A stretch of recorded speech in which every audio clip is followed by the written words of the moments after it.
शिष्यत्व जीवन का आधार है और इसलिए प्रश्न महत्वपूर्ण है। शिष्य क्या है? शिष्य वो है जिसके अंतःकरण से एक ही बात निकलती है, एक ही बात। एक ही साधे सब सदे, सब साधे सब जाए।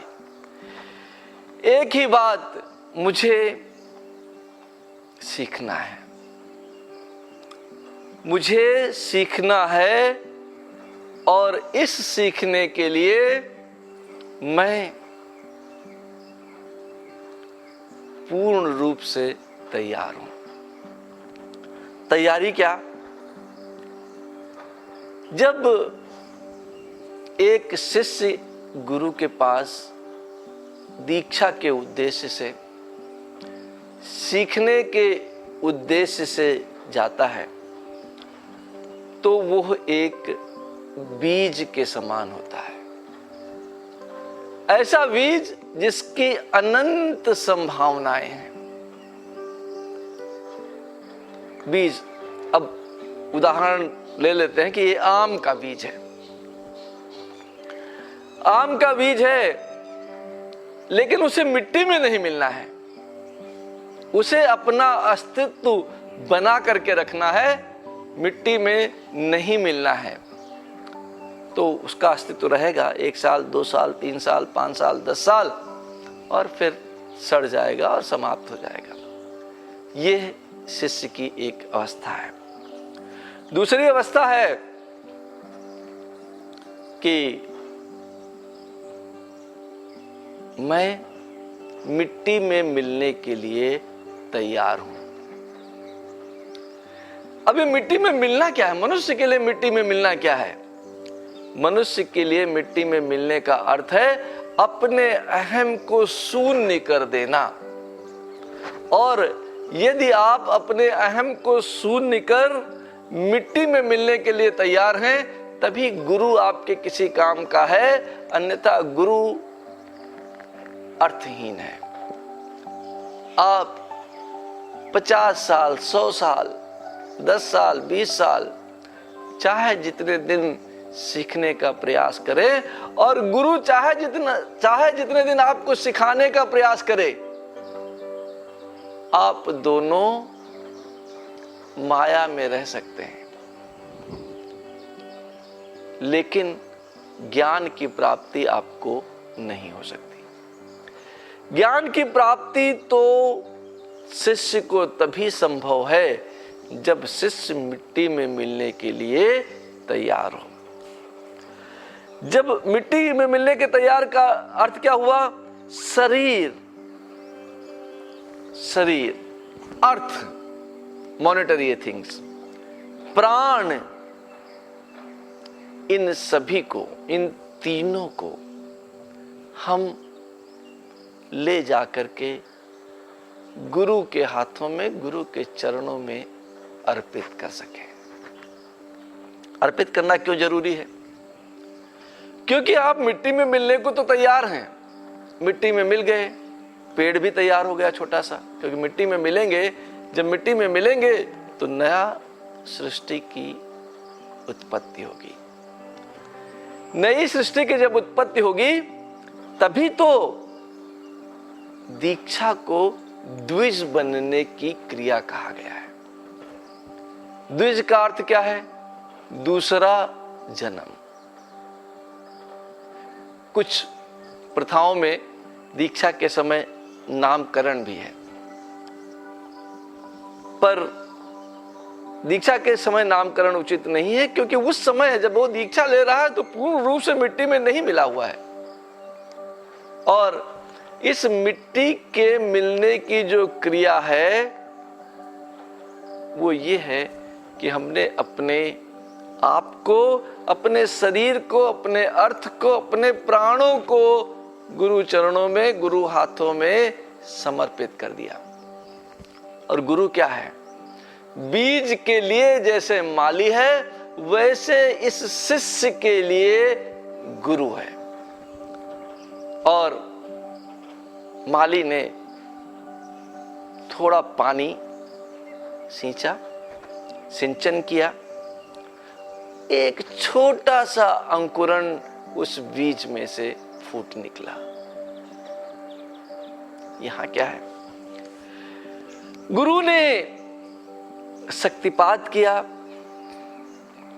एक छोटी सी ऊर्जा उसके हृदय में स्थापित कर दी और उस ऊर्जा से एक अंकुरण फूटा। वो अंकुरण ही आपको आध्यात्म के क्षेत्र का वृक्ष बना सकता है। तो वृक्ष बनने के पहले बहुत सारी समस्याएं हैं।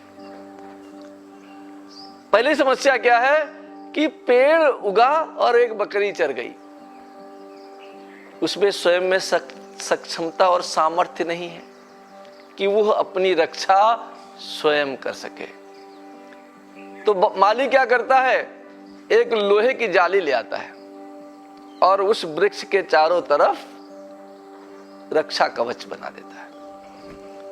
गुरु भी जैसे ही शिष्य का अंकुरण हुआ, शिष्य में आध्यात्मिकता जन्मी। इस आध्यात्मिक बल को प्राप्त करने के लिए बहुत सारे लोग, बहुत सारी शक्तियां, जिनको हम नकारात्मक शक्तियां भी कह सकते हैं, वो इस ऊर्जा को आपसे छीन लेने के लिए हमेशा तत्पर रहते हैं।